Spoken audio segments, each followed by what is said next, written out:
morning, you guys. It's Tuesday, 9 a.m. Central Time. This is Rise and Thrive. And so if you missed the last episode, it was a relaunch of a podcast I've had for over 3 years. And I kind of took the latter part of 2023 off. And then we ended it in 2023. It was this year that I took off. And then God has just put it in me to get this back out there, bringing positivity to the world and bringing people into your world so that you'll hear how they're doing it, so that you can hopefully be inspired and motivated to go out there and make it your own, like make this world yours. And so the topic is always going to be something around faith, family, finances, and fitness. Those are the things that are super important to me and what I stand on. And so each week at 9 a.m. Central on Tuesdays, somebody is going to be coming right here with me to talk to you about one of those topics. And today I have Amy Lampman with me, who is a very dear friend of mine. I love her dearly. And you guys are going to be motivated and inspired. And I hope you take lots of notes, because she's out there making a difference every single day in the lives of others and teaching her family and her team how to build generational wealth. So welcome, Amy. Thank you, Tricia. I appreciate that. Definitely come a long way. You have. And I told Amy that like the lead into this was, how did she go from being a teacher making just average pay to real estate expert, house flipper? She's flipped a crap ton of homes. So Amy, can you kind of share a little bit of your backstory with everyone, please? Oh, absolutely. So when I was a little girl, I grew up always wanting to be a teacher. I loved the art of bringing information to people and really helping them assimilate knowledge to, further whatever their goal was. I quickly realized being a teacher did not pay the bills. So my husband, being super supportive, told me if I got a better job that I could help more people and be easier to pay all the bills. So I got into real estate about 10 years ago. And the only thing I knew about real estate was we'd bought and sold several homes, and each one had built equity. So in my mind, it made sense that was a way to generate future wealth, because if it's consistent and it's a pattern, then it will create something bigger if you leverage it the right way. So I took my teaching knowledge and I started teaching clients. That's how I began. I would, at first-time home buyers, I learned about VA loans. And then I got connected with an investor, and my soul was just literally lit on fire at how he was growing passive wealth and passive income. And it just fired me up that I want to teach other people how to do this, because sometimes you don't know what you don't know, but people sitting on a lot of equity really aren't gaining wealth. They're just struggling to pay their bills, but yet they have hundreds of thousands of dollars sitting there in dirt. So I joke around and I call it, you got dollars in your dirt. But if you can use those dollars and actually create leverage, then it creates freedom, Tricia. And it doesn't just create freedom for your finances, but it creates freedom for your time. Because now when I take time for my family, I actually have passive income that's rolling in, whether I'm, on vacation or I'm at home working. It's always here. So once I began to really focus on teaching clients, people started to take note and they asked me to teach classes. So after my 6 months in real estate, I began instructing. And so that teacher innate love came back through real estate. So I started teaching classes and people started asking to join my team. So I built a little team my first year in real estate, which was a wild, bumpy ride. I learned a lot. I made a lot of mistakes. But the good thing about learning and failing is you fail or you learn. And I learned from each mistake. And so I started to grow. And through that, my son, who is now my business partner, started to show me his passion for renovation and building. And he challenged me. He was 16 years old. And he goes, "Mom, I think we should buy our first rental property." And Tricia, I'm not a fixer. Like I don't know how to change anything other than a light bulb. That's my limit. So Jake challenged me. He said, "Let's buy our first rental." And I said, "I only will buy it and partner with you if you're in charge of anything that breaks and anything that needs to be updated.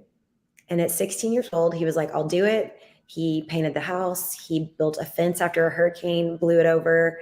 Then he started to challenge me, like, I want to build a bathroom. And I said, well, I'll only refer you if you build a bathroom in our own rental. So he built the bathroom and it was beautiful. So, if you're in sales, you have this innate talent to influence people on social media. So I began to tell Jake's story, and that's when it basically turned into a flipping business, because he said, if I can do a fence and I can do a roof and I can do paint, I can do the whole house. So he was a junior in high school, and I asked him, I said, how are you going to pay for this? And he goes, Mom, I want you to use my college fund. And instead of teaching me through books at a college, I want to teach myself through YouTube with you as my guide, and let's buy ugly.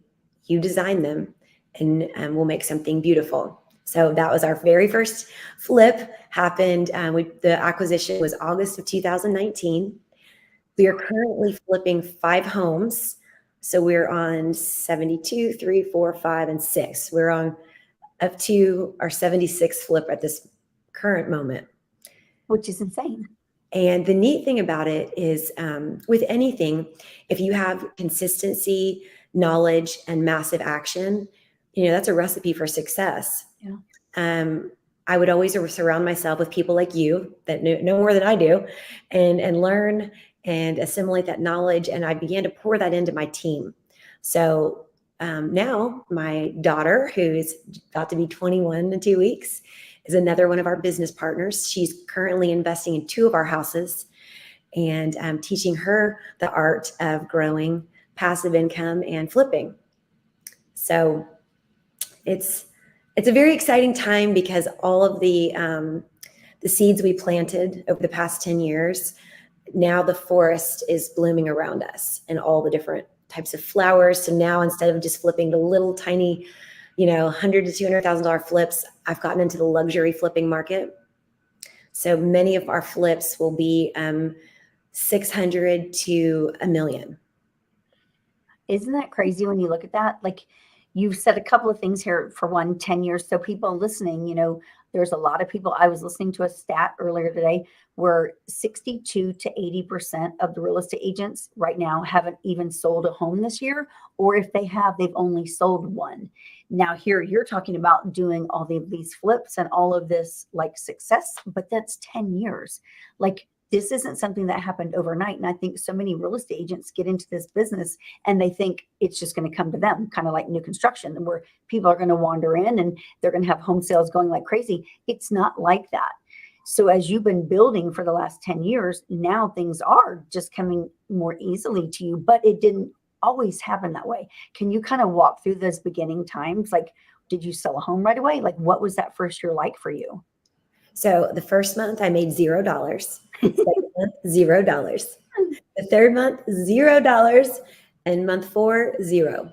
But I had been talking to people about real estate. I was actually building a pipeline that I didn't realize I was building, because on month 5, I sold 2 homes. One to I sold my in-laws home, and then I helped them purchase a home. So it was a family double-sided deal. And then on month 6, I sold $1 million, Tricia. And what I realized at that moment is all the efforts, all the open houses, all the conversations, I had built this entire pipeline, and I ended up, so the first 4 months, 0, on month 5, 2, and then on month 6, I sold $1 million. And for the remainder of that 12-month tracking period, I ended up selling 30 homes. But it was all about consistency and duplication. And I was just an Energizer bunny. I wasn't going to give up. I was going to get up every day, hire myself to restart the job every single day. And I was not going to fail, because my family was depending on me, and they were watching. My kids are watching, and I'm a really big proponent of being a fearless businesswoman. I have my husband who's always told me, Amy, you can stay home with the kids, but I'm a worker, Tricia. I love the kids. I like to be with them, but I don't want to stay home with them. It's not who I am in my heart and soul. I'm a worker. So You I are. always just wanted to work and push through and create vision for the future. So after that first year, and because that's a lot of homes in your first year, and especially when the first 4 months you didn't sell anything, what did you look at when you're looking like for your future and try to think back? Because I know in real estate, most real estate agents don't have a business plan. They have no idea when they're going to stop selling homes, if they're ever going to stop selling homes, and what does that future look like. But you're a goal setter, so you had to have had like, this is what I want my next 5 years to look like, my 10 years. Do you remember what that was?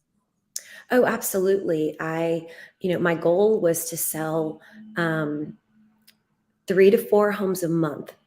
And just for my career, I love the idea of having a closing a week Yep. and being able to build things like, hey, let's buy more rental properties and let's pay for college with cash and not have any debt for our children. Mhm. And I wanted to help our parents. So I was able to, with my income, when I had those goals, I was actually able to help pay for my in-laws' home. I paid for it for 5 years and gave them financial freedom. I paid for our daughter's college. So for those things, it's really been a big help to our family because yes, my husband could do that, but I didn't want the pressure to be on him. I wanted to share, the burden of our finances and actually create leverage. So then I also wanted to travel the world. I have a big passion, as you can see. See my little Yep. Italy picture? There you go. Yeah. Yes, I love to travel. So I wanted us to be able to travel every year and experience different cultures. So for me, having 1 year of success wasn't going to be sufficient. I wanted to build a pipeline and a legacy. And I wanted to, my son always had a dream of being a builder. So this fourth quarter, we're launching a luxury new build company.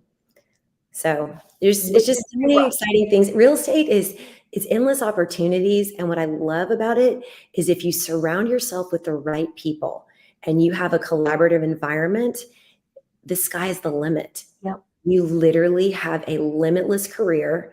Right now, I have such a big black book of investors that I buy houses and sell houses all the time just because of the pipeline I've built. And it's really been about consistency and duplication and showing them a pattern. Things happen in patterns.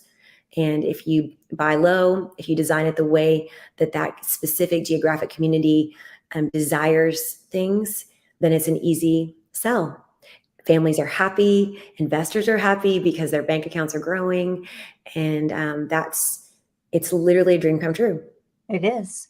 When you look back on reflect on your last 10 years, looking at production and looking at sales and home selling, not the investor side of it, but where would you say the bulk of your sales are coming from? Just for real estate agents out there to kind of get a grip of how are they going to get business?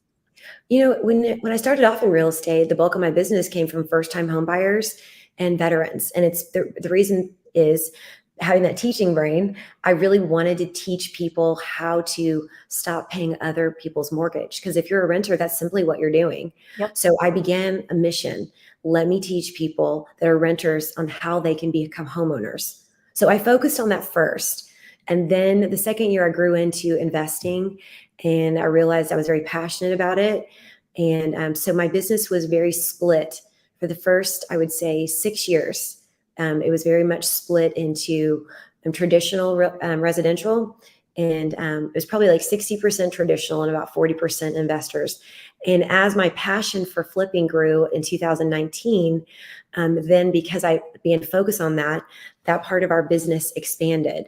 And so right now, I'm probably 70% investors and maybe 30% traditional. But the beautiful thing about having a team, Tricia, is when I do get those traditional calls, like for example, 10 minutes ago before we started this podcast, I got a sign call off one of our flip houses, but they're a traditional buyer. And they said, I don't have a realtor and I'm new to the Woodlands. And I was like, perfect. So one of my buyer's agents will be connected with that buyer and they'll take that over. So that's how we run the team. So do you find that you get more fulfillment on the flipping side of it, the investing side of it? Absolutely. I Isn't that do, crazy? because when people walk in and it's their dream kitchen, and I'm very passionate about building dream kitchens, because I feel like the kitchen is the heart of your home. You know, Oh you yeah. cook and you break bread together. And when people see our kitchens and they're like, this is a dream come true, like my heart can't grow any bigger. Mhm. And like, I think people have missed that part, that that's your son doing all of this with you, correct? Yes. Yeah. Yes. And what is his company name? JL Renovations. So did you ever in your wildest dreams imagine that this is what you'd be doing? No, if you would have, asked me 10 years ago, I would have said, I don't know. I was selling spa products. I didn't know what I was going to do. I love to buy homes, but I didn't want to be a realtor. That's the ironic part of it. I was like, I don't want to put strangers in my car. I don't want to bother people about houses. And then I realized it's not bothering people, because a place to live is a necessity. Mhm. It's actually helping people. Yeah. It's helping people find financial freedom. It's helping them have home ownership and build equity, which creates it's so many options in your life. When you have all that equity, it really does create options. One example is Jake saved his money from his little company his first 2 years, and right out of high school, he had saved about $25,000 or $30,000, and he said, "Mom, can you help me buy my first house?" And I said, "Absolutely." So 6 weeks after graduation, he bought his first home. Well, remember, that was in 2020. Yeah. So as everyone knows in real estate, what happened in 21? The market exploded Yep. and equity positions went through the roof. And Jake had over $100,000 in equity simply because we bought it at the right time. And so that is an example of how he could have been renting an apartment, Yep. as a 19-year-old boy, but I showed him the art of home ownership and buying in the right location, buying a value add property, bringing that designer kitchen in, and then he sold it and walked away with a nice savings account. So that's just one way that we teach people, like, let us show you how you can do the same thing. So they say that one of the keys to freedom is financial freedom, and you can only get to financial freedom through investing in real estate. Like, that is the fastest way there. When you started this path 10 years ago, how important was it to you then to create this passive income versus now? Because right now you have a pretty good passive income thing built up and you're laser focused on it. But a lot of people in the beginning are not. They just don't get it. Honestly, 10 years ago, I didn't get it either, but I surrounded myself with people that knew more, and I learned from them. Yeah. And then I started interviewing not investors, lenders, because I was helping these first time home buyers. I was helping these veterans. And I was like, how can we help more people? Yeah. And this lady came to me. I had been in real estate for 1 year, and she came to me and she said, "Amy, I'm doing a 1031 exchange, and I have selling a house, and I have about $100,000. I would like to buy one house cash." So I was talking to my lender one day, Tricia, and this is a wild story, but he said, "Amy, I want you to think about this. You can buy one house with $100,000, fix it up. She can hold it with passive income, put a renter in there, and say in 5 years in the Woodlands, it could possibly double in value, right? So it may become a house. You fixed it up to about 150. It doubles in value. Now it's worth 300, and she will have $300,000 in equity because she paid cash for it." Think about this idea. What if you took her $100,000? Keep in mind, this was 9 years ago, and you tripled down, you split it, and you bought 3 homes. So I did the math for her and drew a chart, like I was back in teaching days. And I said, let's take $100,000, let's put 33,000 to each house. And all they need are maybe carpet and paint. So you might have to add a couple thousand to make them rentable. And then at that point, you're going to have 3 houses in 5 to 6 years worth 300,000. Now you're talking almost $1 million in equity versus 300. I got that lesson 9 years ago, and that lesson resonated in my brain, and it never shut off, because I was like, that is genius. And if this woman no one would have ever taught her that, she would have one house and still try to figure out how to create a retirement plan. But because we bought her 3, she named me the selling ninja. And she goes, "Amy, you literally have created this beautiful plan for me. And now I have a retirement. In 5 or 6 years, I'll have a house that's worth $1 million. Isn't that crazy? It's mind blowing. But the idea of not sharing that with more people bothered me, Tricia. So I was like, I have to tell people, I have to get on a platform and start learning about investing, because how powerful is that she took the equity from her homestead house and turned it into $1 million for her retirement. You know, when you talk like that, like there's so much, well, number one, rents are like so high right now, but interest rates are high too. So people's payments are high.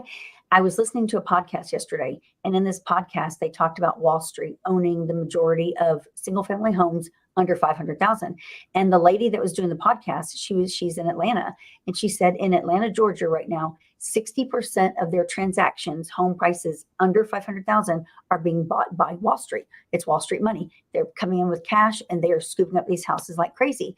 And she said, it's alarming because the generations to come, like our kids and their kids and so forth, you know, by 2030, 2035, are there going to be houses left for them to buy?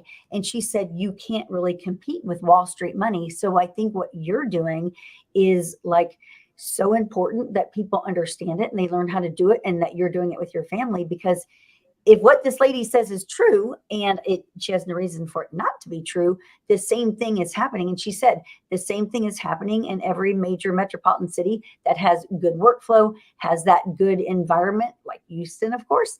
And I thought to myself, this is insane, because when, you know, looking at our kids and their kids and so forth, like, will they be able to afford to buy a house? Because like she said, if Wall Street consumes all the houses, who also sets then rental rates? Wall Street. So then who's in control of the whole market? Wall Street, which puts the investors, the, you know, single investors, or your mom and pop home buyers, or first time home buyers, or veterans, it completely knocks them out of the market.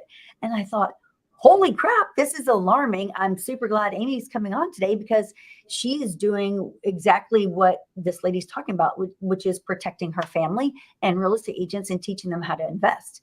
Isn't that crazy though?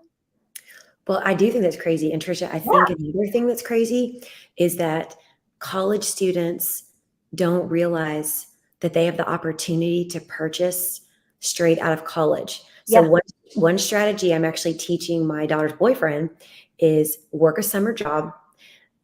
His parents are paying for college. They're paying for his living expenses. And I told him, I said, work a summer job and put your money in savings. And you don't need a lot down when you graduate. Your verification of employment and your college combined actually counts for your 2 years of work history with a lender. So most college kids don't realize that. And they have programs where they can put 0 to 3 to 5% down, right? The solution is for college kids to go to a new build. They buy blocks of loans, and they actually buy them at such a lower rate because they're buying so many. So right now there are builders, even though the interest rates are higher than usual, there are builders that they're offering 3.99, 4.99, which is incredible. So if it's the lack of education. Yep. And I almost wish that we put together something, Tricia, that we could go to the colleges. And I mean, her boyfriend's going to graduate with an engineering degree. He's going to have a letter stating that he's, going to have a job in industrial distribution. And he will come out, and most college kids go, oh, I'm going to come out and I'm going to go rent an apartment. Yeah. Now you're paying someone else's mortgage. And it's the lack of information. Yep. It is. And I think it's so critical right now, especially as this world gets crazier. And like when you think of Wall Street money and real estate just getting gobbled up, that's not okay. Like we have to be able to, number one, this is what we do for a living, but now we have our families involved in it. So let's talk a little bit about that. So you guys heard about her son. So her and her son are in business together, but her daughter is now in real estate too. Walk us through, and her daughter's name is Lauren. Walk us through kind of how that all transpired and how she's been doing in her first year of real estate. So Lauren took a marketing class senior year of high school, and one of the options was to take all the real estate classes. So she took all the classes, and then was a little bit overwhelmed at the idea, right? My mom's this top performer. How am I going to keep up with her? So I told her, I said, just be a college student. Don't worry about keeping up with me. I want you to be whatever you want to be when you're coming into these adult years. So her first year, she actually didn't take the test until last summer. She was 19 years old. And last July, she passed her real estate exam. So she's been a realtor for, I guess, 13 months now. She truly got the confidence to go on her first appointment last September. And her first year, she sold 2.7 million. Which is awesome. Yeah, I know. Yay, Lauren Yeah. Bella. And now it's given her so much confidence. We do a lot of videos. We do a lot of networking. I have her in a ladies group called Pink Shutter House, which is a speaker series.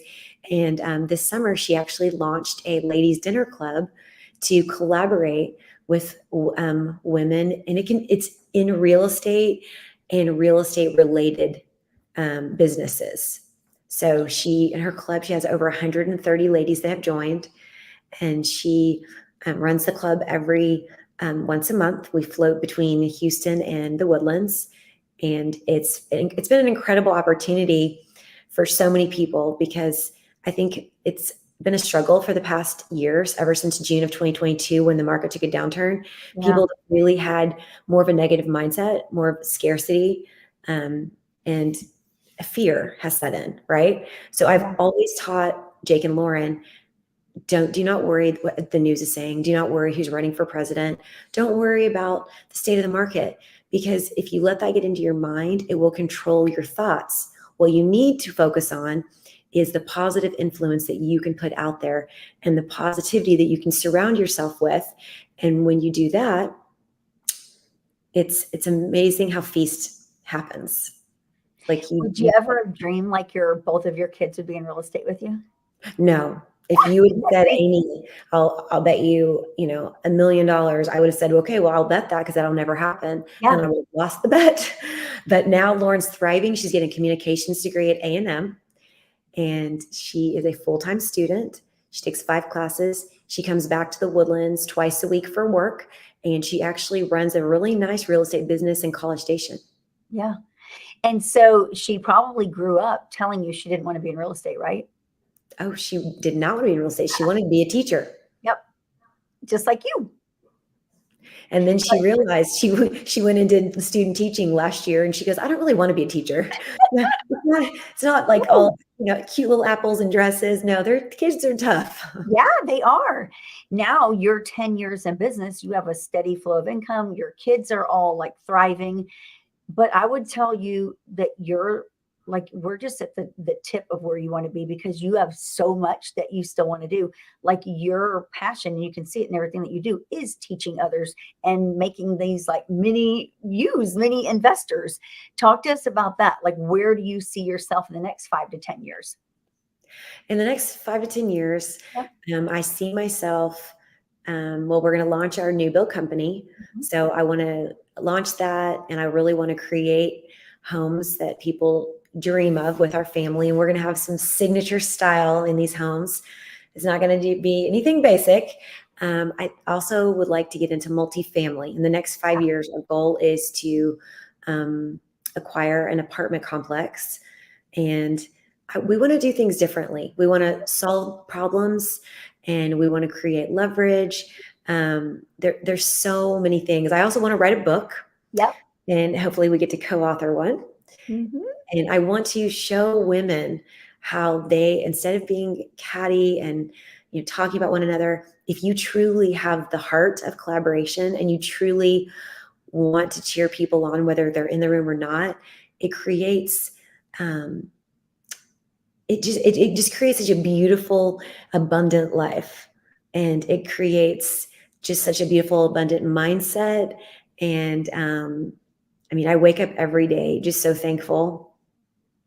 I wake up every day so just feeling so blessed.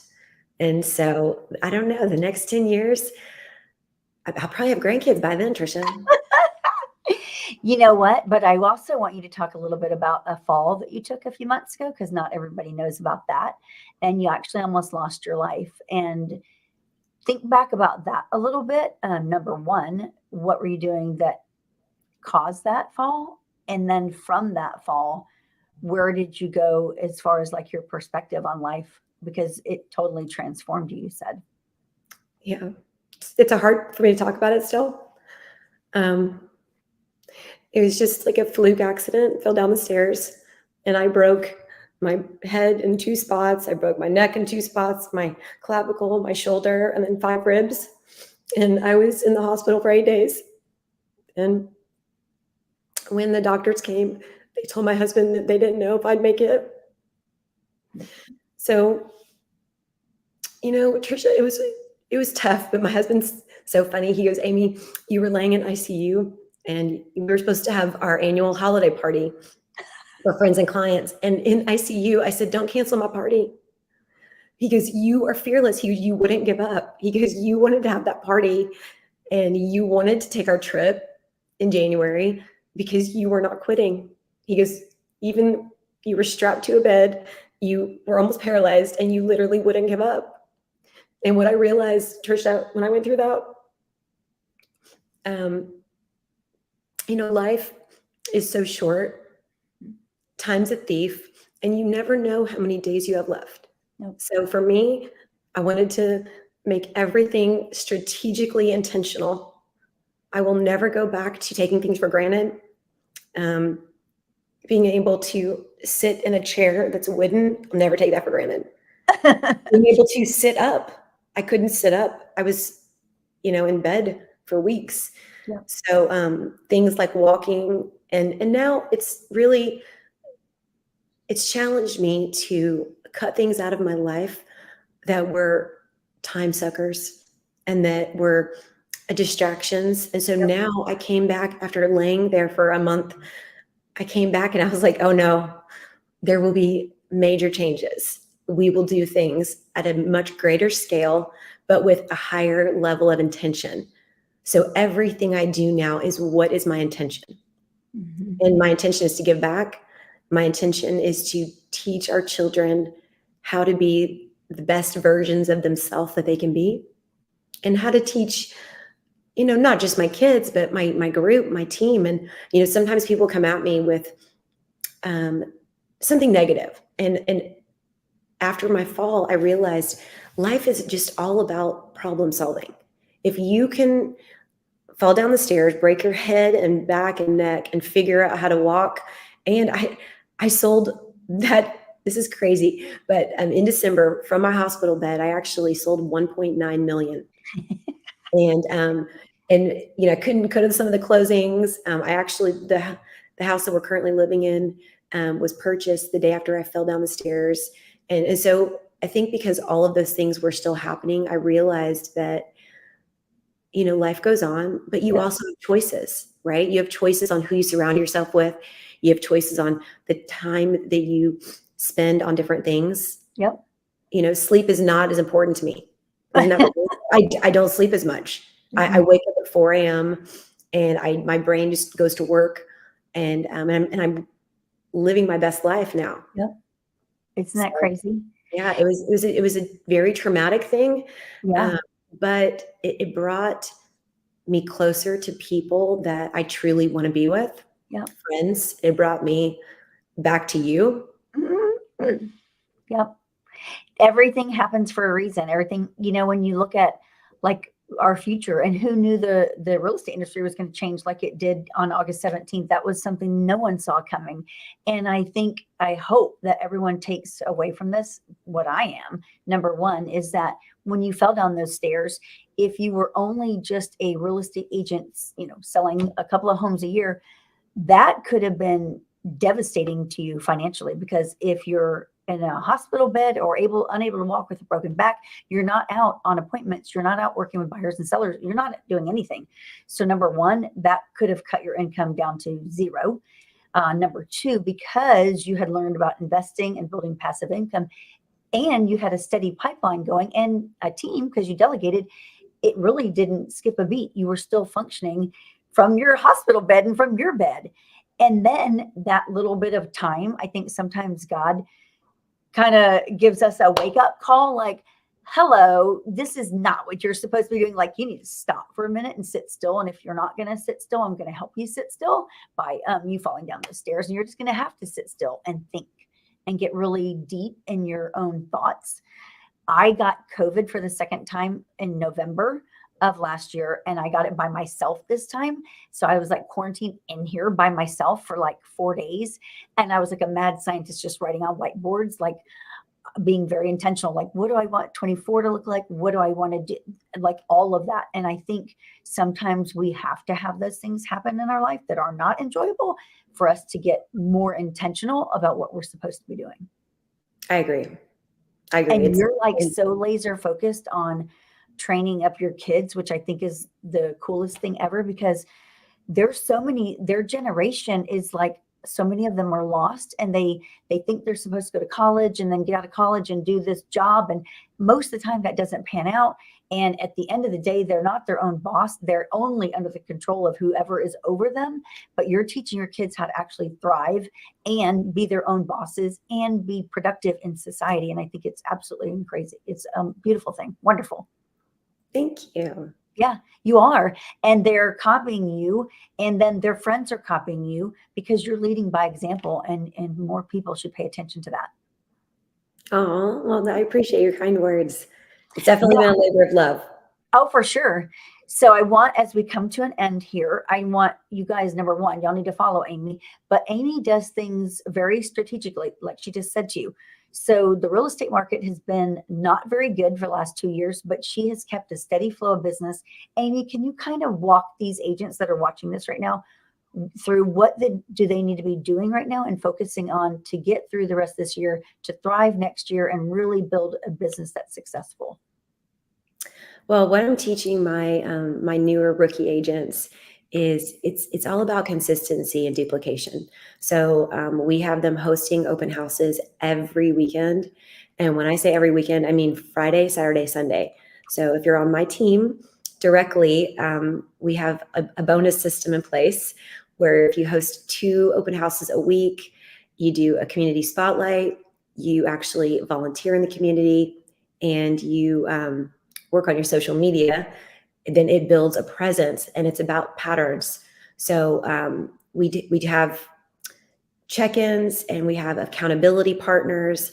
And I think the biggest thing for a new agent is surround yourself with someone that's going to help you achieve your goals and who's going to help bring out that best version of yourself. Because really it's about mindset.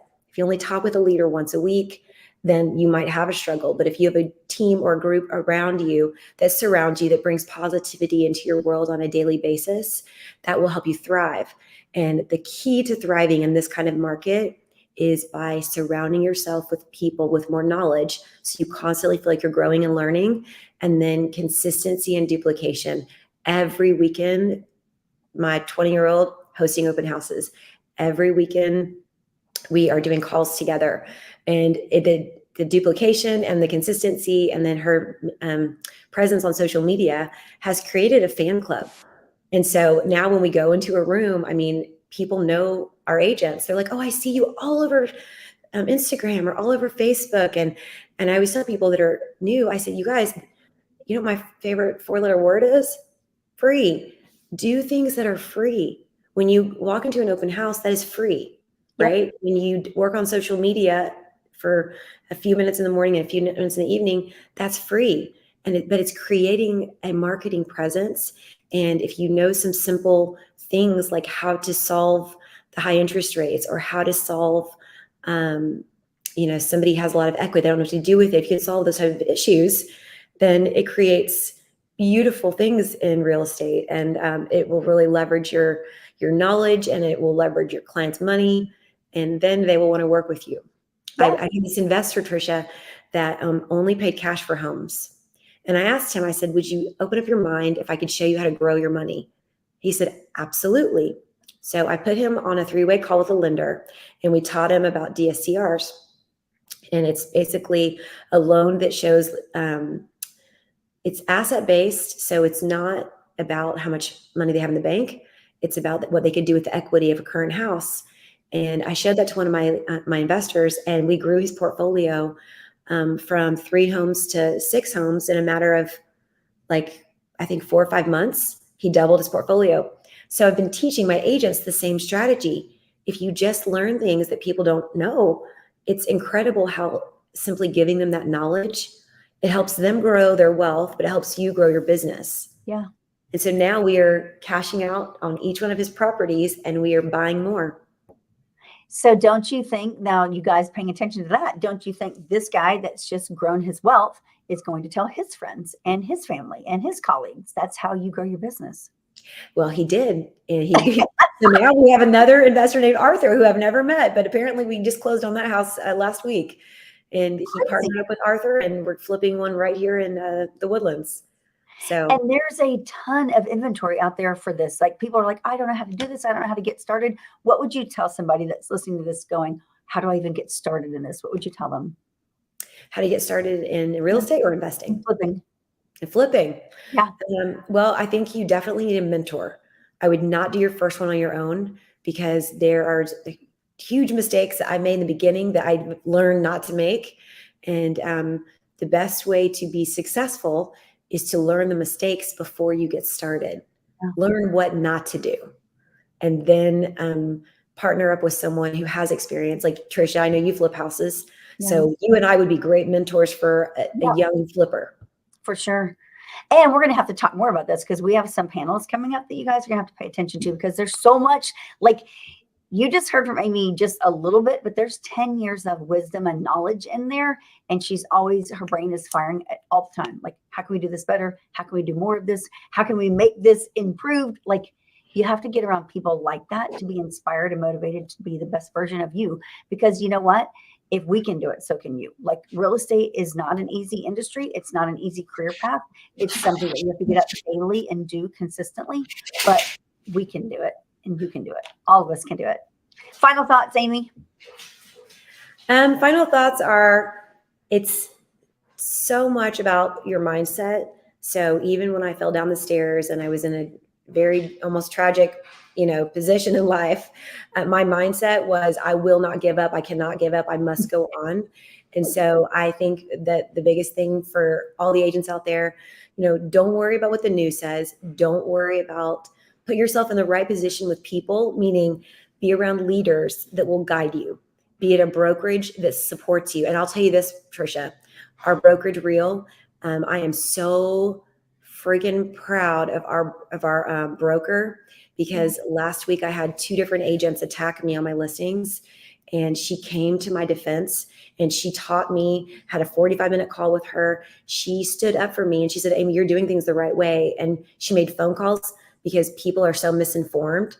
And as you know, me being a teacher, I pride myself on educating myself on contracts and following all the rules.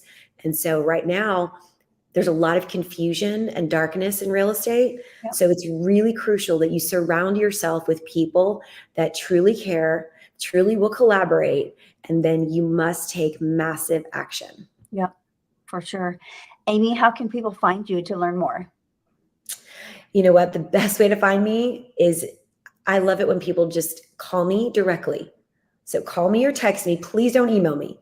832-457-0511. Again, my number is 832-457-0511. I will answer. And she's all over Facebook too. Are you on Instagram right now? I am. The Lampman Home Team. Because I know for a while you weren't, because you're like, look, I got this Facebook, and you have Facebook down. So I'm glad you have branched into Instagram too. Yes.